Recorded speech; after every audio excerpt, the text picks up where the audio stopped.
So, welcome to Jumbo IS and welcome to our lecture series called Daily News in Shorts. In this lecture series, we cover a particular day's current affairs in a short span of time within 30 minutes. The idea behind this lecture series is very simple.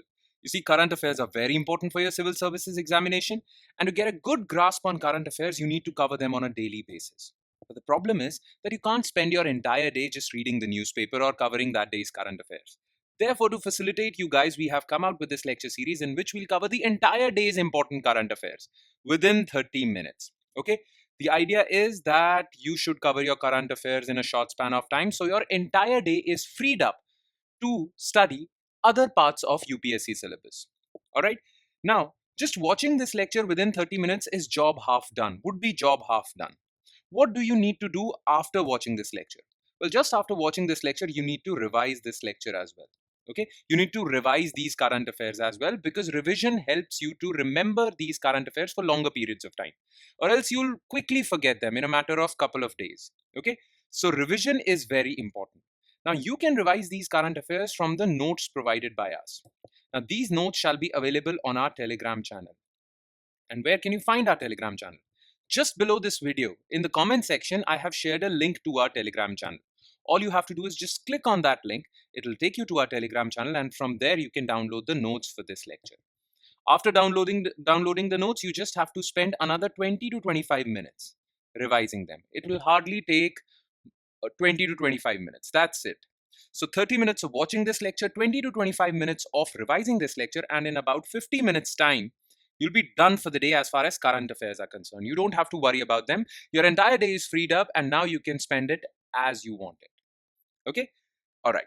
Let's straight away jump into the lecture. Let's first take a look at the topics we shall cover today. Okay? These were the important topics that featured in today's newspaper. So number one is RBI using AI for Mule bank accounts. Okay?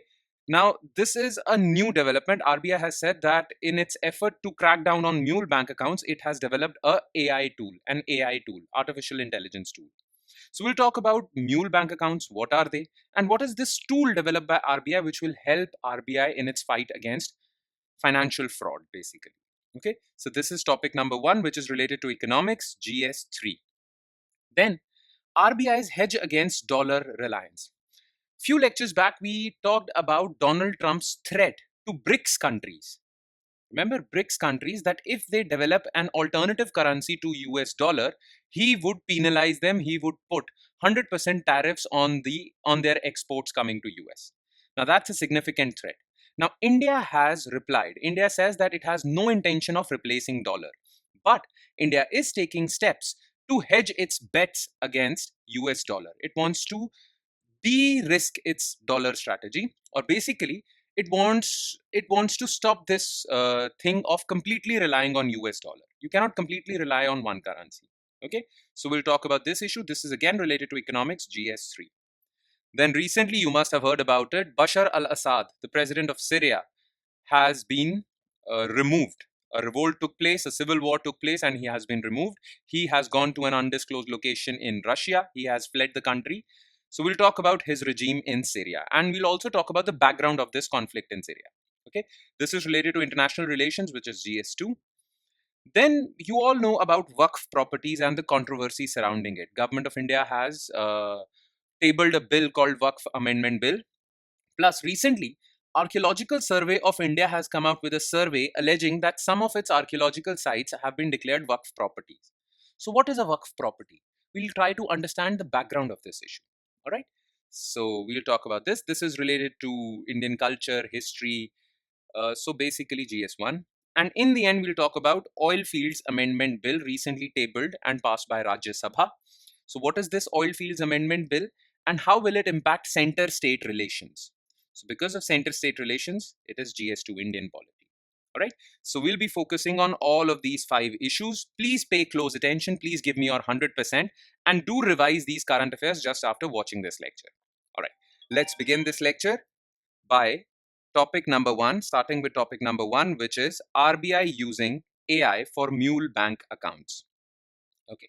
So Reserve Bank of India said that it has created an artificial intelligence powered model that could reduce digital fraud by helping banks deal with the increasing problem of mule bank accounts.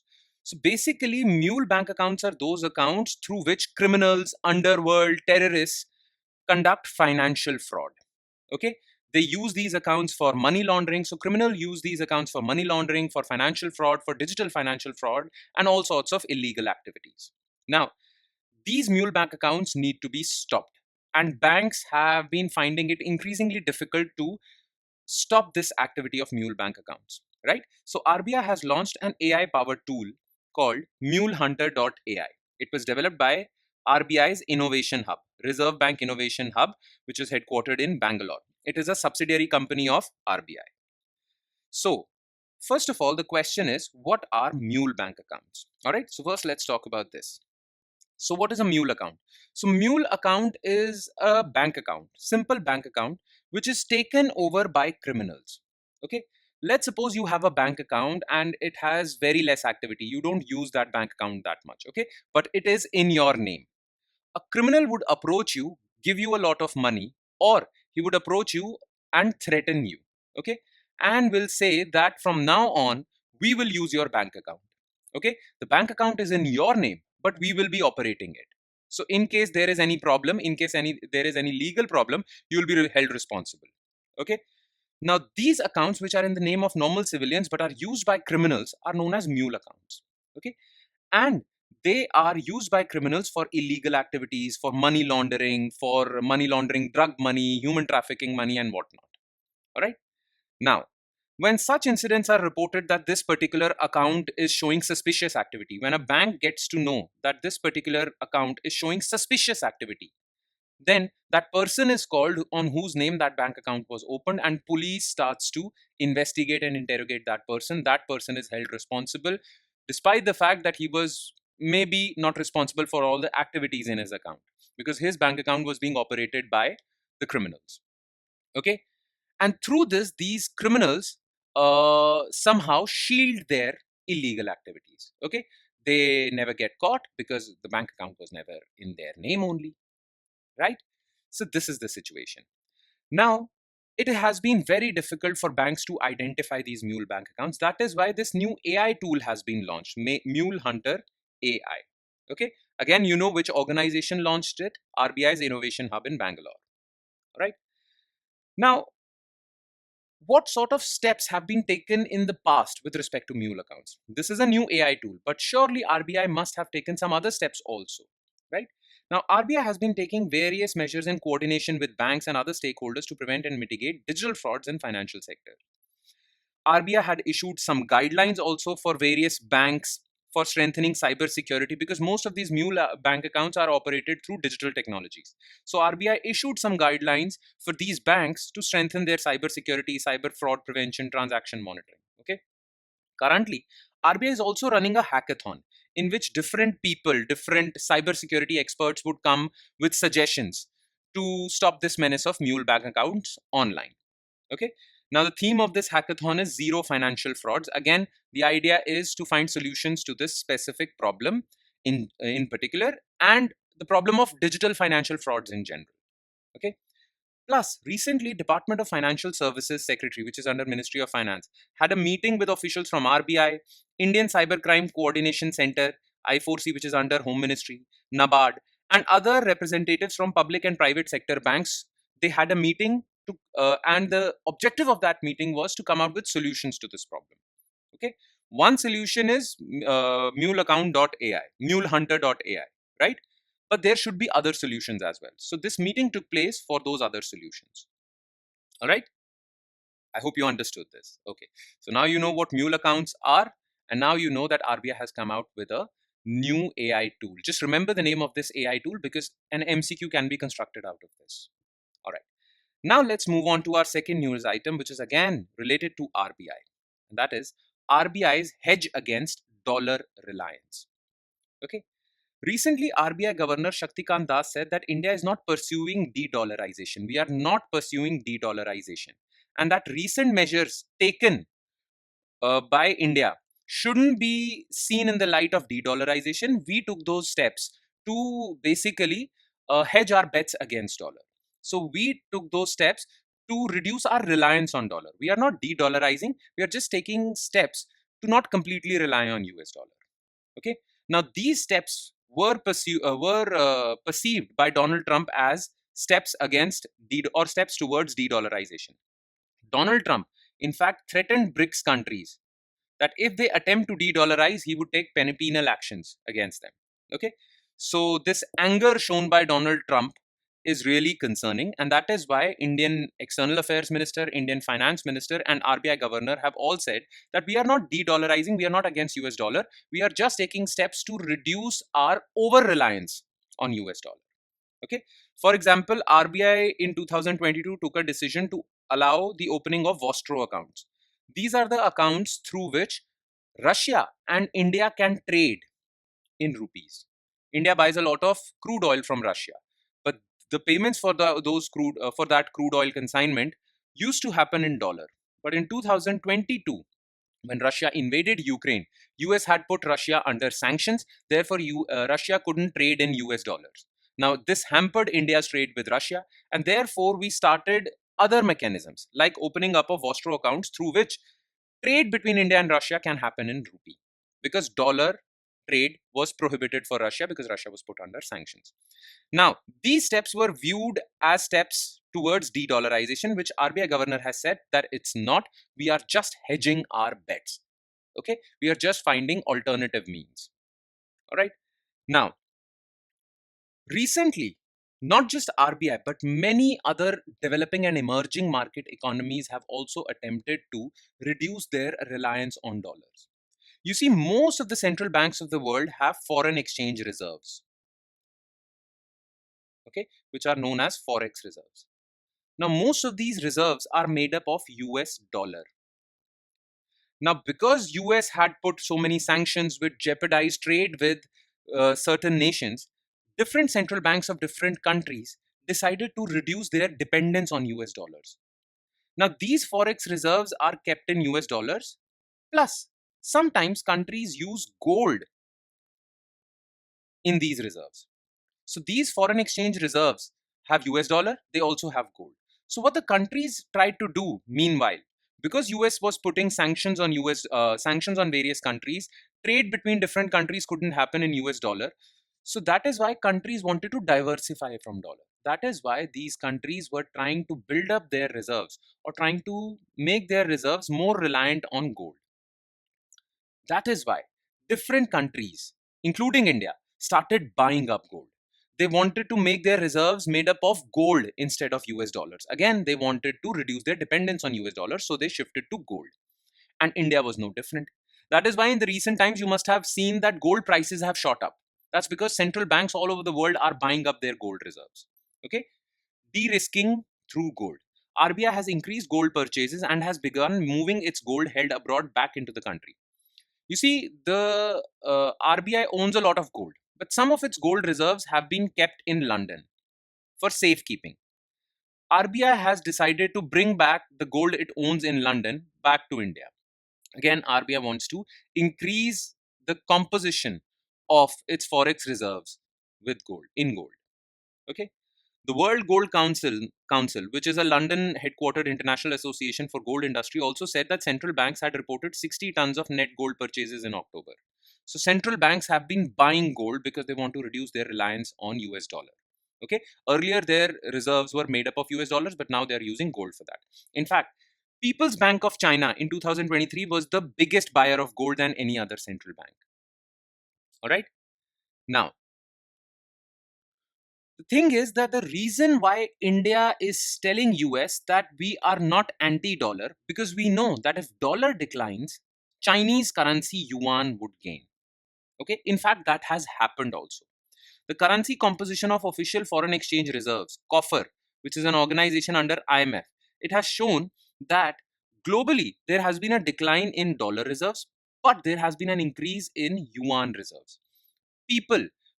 Central banks all over the world are increasing their reliance on yuan, Chinese currency, because it is the only alternative to dollar, according to them. So, because of this, dollar is declining and yuan is gaining ground. And India is not in favor of replacing dollar with yuan. In fact, it has resisted efforts to trade in yuan. In fact, Russia also told India that we can settle our payments in yuan.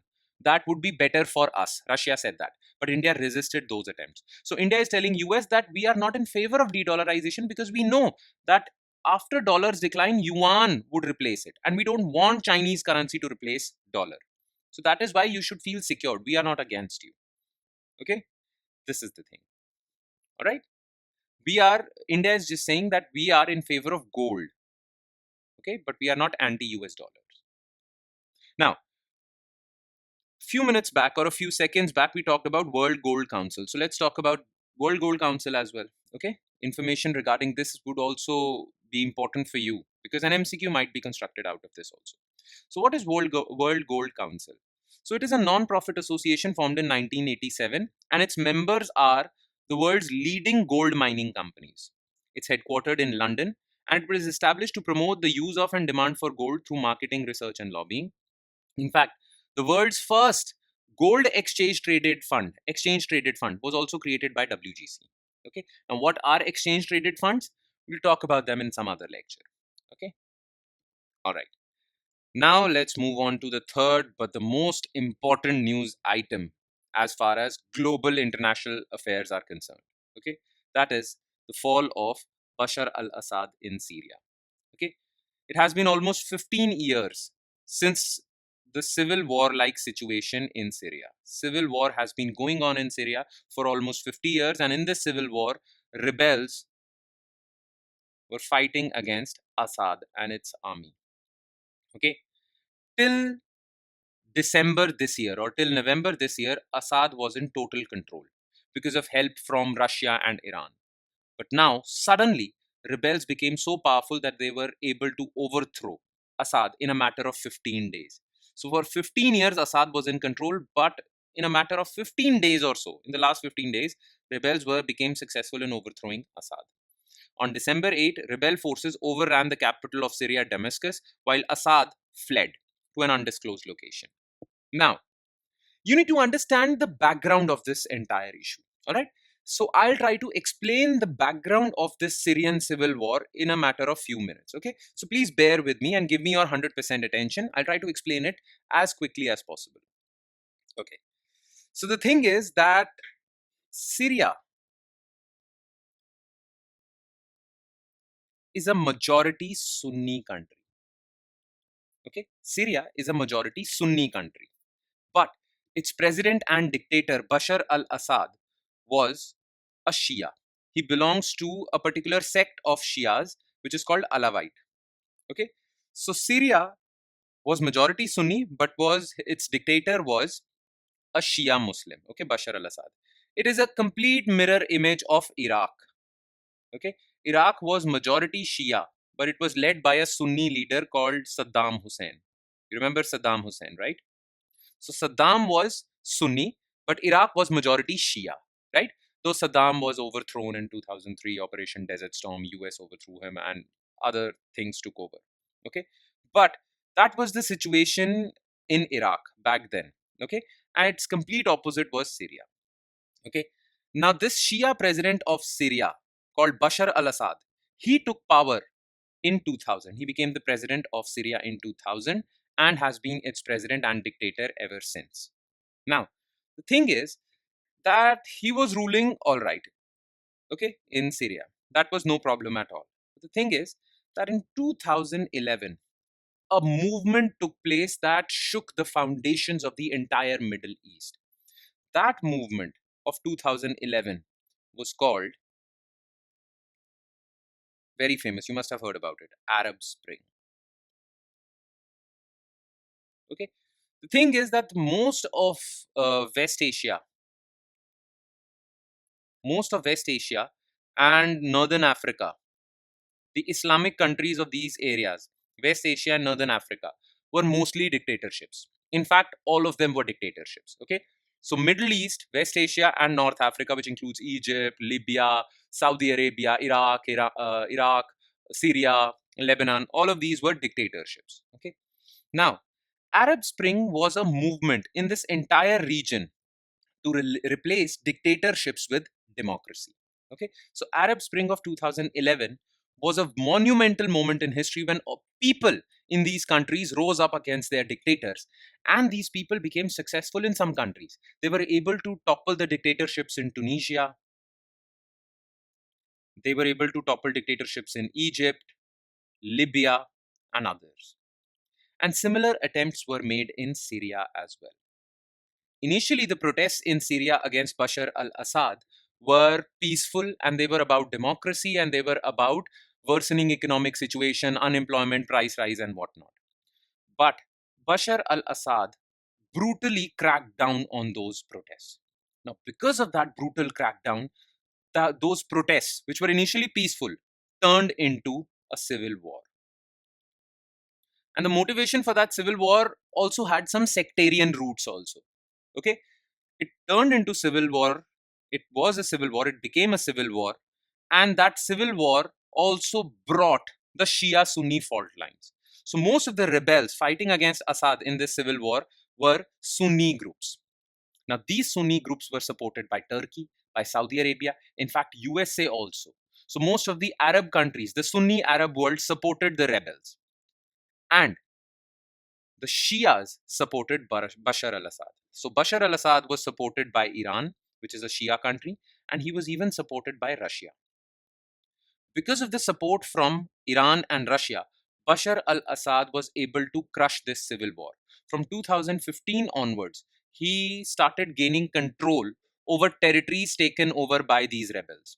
And by 2020, Bashar al-Assad was in full control, almost full control, and these rebels were confined to very, very narrow territories. Okay, so Bashar al-Assad was in total control because of Iran support and Russia support. But what happened in 2024? Well, in 2024, Russia was distracted because of its war with Ukraine.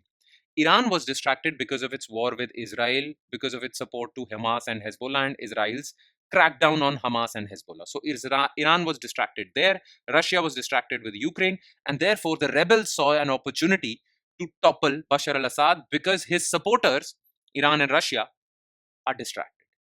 And that was a masterstroke. They started their campaign against Bashar al-Assad in end November, and within a matter of 15 days, they were able to overthrow him. Iran and Russia couldn't come to Assad's support because they were distracted elsewhere. So, taking the advantage of this opportunity, they were able to topple Bashar al-Assad. So, that's the whole background.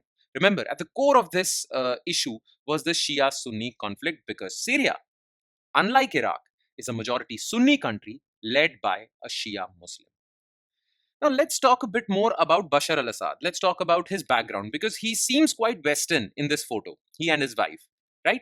And in fact, he was a Western guy. Okay, look, Bashar al-Assad became president because of his father. His father, Hafiz al-Assad, became the dictator of Syria in 1971 and has been its dictator ever since. But in 2000, he died. Okay, and in 1994, his elder son also died. The name of his elder son, who was elder brother of Bashar al-Assad, was Basil. So Basil died in 1994 and Hafiz al-Assad died in 2000.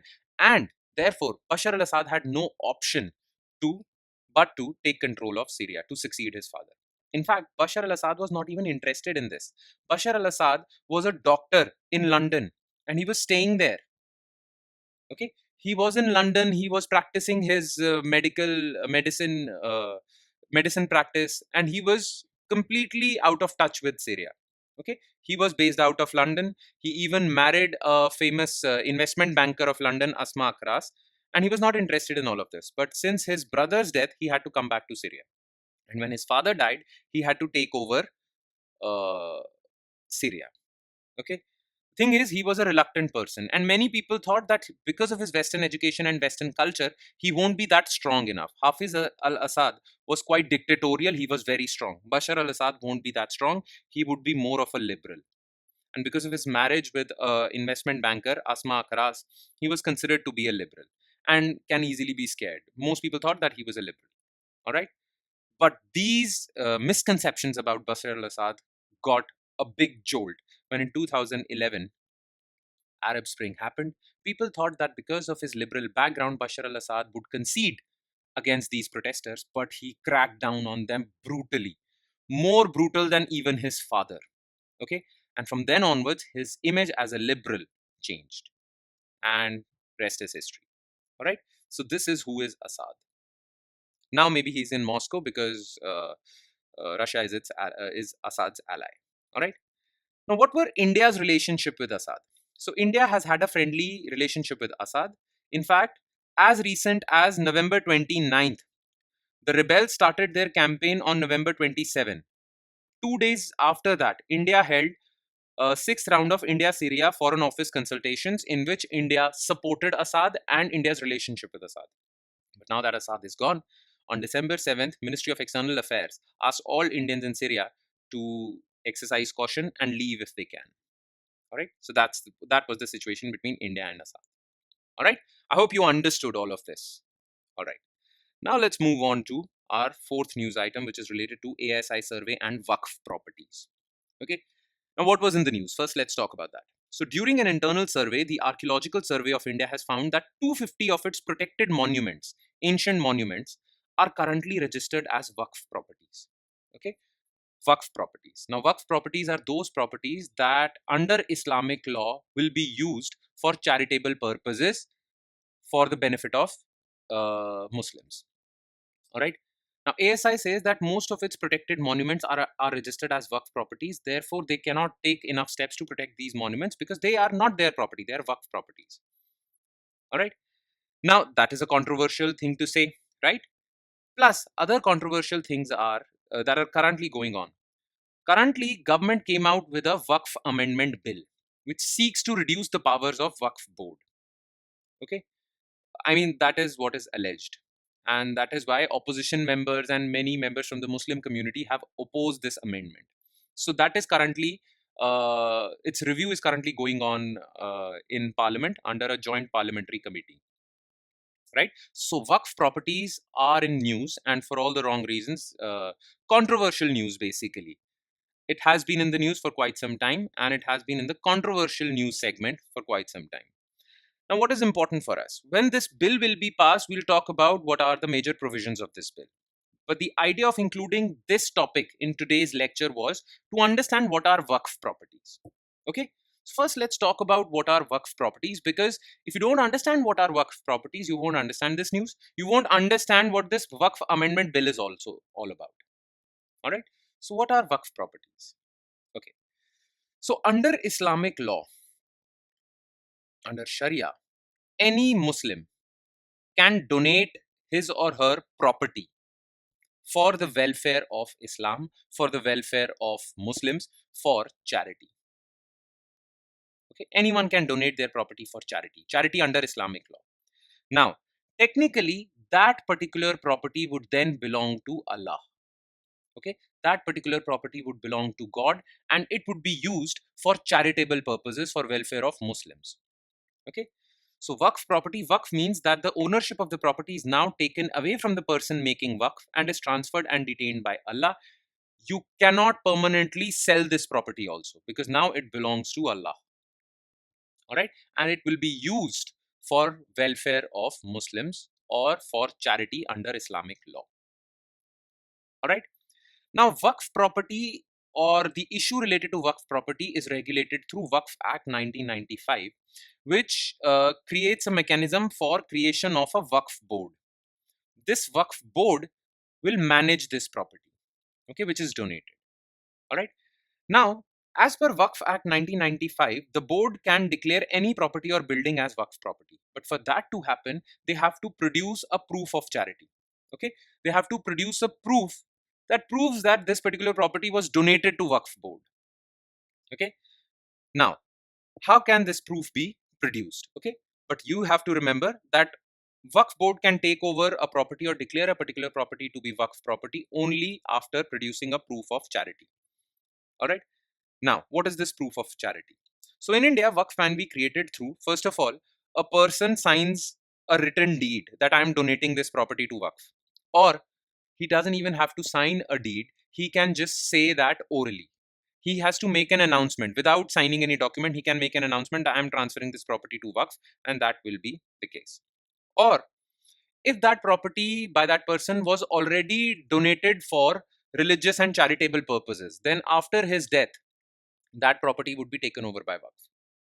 Or that person writes in his will that this particular property won't go to my sons or daughters, it would go to Waqf. So through these three things, or through these three instruments, a property can be declared as Waqf property. Okay. Now the creator of Waqf is called WAQF, and it shall be administered by an administrator called Mutwalli, who would be under Waqf board. Okay. Now using this authority, the board, Waqf board, has declared those 250 monuments as pointed out by ASI as Waqf property. Now, ASI says that Waqf Act allows them to declare those monuments as Waqf property, but it is also in contravention or in conflict with Ancient Monuments and Archaeological Sites and Remains Act 1958, which allows Archaeological Survey of India to protect these monuments. Now, if it's a Waqf property, then it is in conflict with this act. And this conflict is going on in 250 monuments. All right. So, this is the whole thing, all right, that you need to understand. Okay.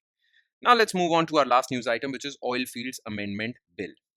So, what is this Oilfields Amendment Bill? So, to encourage domestic production of petroleum and other mineral oils, along with private investment in these sectors, and to reduce import dependence, so that private players can develop these oil fields, extract crude oil from India in India, and we do not have to depend on foreign countries for crude oil. This bill was passed by Rajya Sabha, Oilfields Regulation and Development Amendment Bill. Okay, it seeks to replace the old Oilfields Regulation and Development Act of 1948. Now, what was the problem in original act that we had to come out with this new bill to replace it? Okay, so major changes in the bill. Look, when the first Oilfields Act was passed in 1948, Oilfields Act was not its name. It was called Mines and Minerals Regulation and Development Act. So when this act was enacted in 1948, it wasn't called Oilfields Act. It was called Mines and Minerals. Okay, and this act regulated not just crude oil and natural gas, but it also regulated coal and other minerals that are not petroleum, but it was a umbrella act that regulated mining of all the minerals. Okay, so therefore a need was felt that we need to separate petroleum from these other minerals, and we need to have a separate act. So in 1957, Mines and Minerals Act was enacted, which was enacted to regulate coal and other minerals. And this original 1948 act, its name was replaced with, or its name was changed to Oilfields Act. Plus, within this act, wherever there was written mineral, that was replaced with mineral oil. Okay, because for other minerals, the new act had come, and the original the original act in which the word mineral was written, it had to be replaced with mineral oil, because otherwise it would had led to double law. Okay, double legislation. Clear? So that was the situation. But the government says that still it led to a lot of confusion. Many people confused the provisions of both these acts. Though these acts were different, they regulated different entities, still people were confused. Okay, so therefore a new act was necessary to give a proper definition of mineral oil. You see, to completely differentiate these two new acts, the 1948 legislation was renamed Oilfields Act, and wherever mineral was written, mineral oil was replaced with it. Okay, but that act also did not give a proper definition of mineral oil, and that is why there was confusion whether to regulate petroleum with Mines and Minerals Act or with Oilfields Act. There was this confusion because mineral oil was not properly defined. So this new law actually first gives the definition of mineral oil. So mineral oil includes petroleum reserves, okay, which includes crude oil, natural gas, and everything. It does not include coal, lignite, and helium, which are found in petroleum reserves, because these items are regulated by Mines and Minerals Act. Right? So definition of mineral oil was given, and wherever in the old law mineral mining lease was written, so wherever it was written that a mining lease should be given, the word mining lease was replaced with petroleum lease. Is replaced with petroleum lease in this new bill. Okay. Plus, this new bill will also give a boost to private investment, And it has also decriminalized certain offenses under the act. Earlier, you were jailed for violating the provisions of this act. Now, jail term has been replaced with fines. Okay, so these were the changes. But many state governments are opposing this bill. And why are they doing so? Well, state governments say that states have the power to tax mines and minerals. This is the power of state government as per entry 50 of state list. So as you know, 7th schedule of our constitution mentions union list, state list, concurrent list. So entry 50 of state list says that the state government has the power to tax mines and minerals. Okay. Now Supreme Court's 9-judge bench also agreed to that. And in July this year, 9-judge bench of Supreme Court said that states have the exclusive power of taxing mines and minerals. Now within the definition of mines and minerals, petroleum is also included. So state governments had the right to tax petroleum mining. Okay. Now with this new law, government has decided to separate petroleum from mines and minerals. Now states would have the power to tax only mines and minerals other than petroleum. And petroleum would be taken over by center, taxing petroleum. So states are alleging that center has brought in this law to differentiate between petroleum and mines so that they can tax petroleum, and states are not able to tax petroleum. So they are somehow encroaching upon the finances and powers of state government to tax petroleum. So this is the controversy. All right. Basically, it leads to, or it basically involves center-state relations. All right. That's all. So with that, we conclude today's session. Thank you so much for watching, everyone. And I'm sure it has added value to your preparation, but it would add more value if you spare 20 to 25 minutes revising this lecture. So please do not forget to revise this lecture. And you can find the notes for this lecture on our Telegram channel, whose link is provided in the comment section below. On that note, I'll be signing off. Thank you so much, everyone.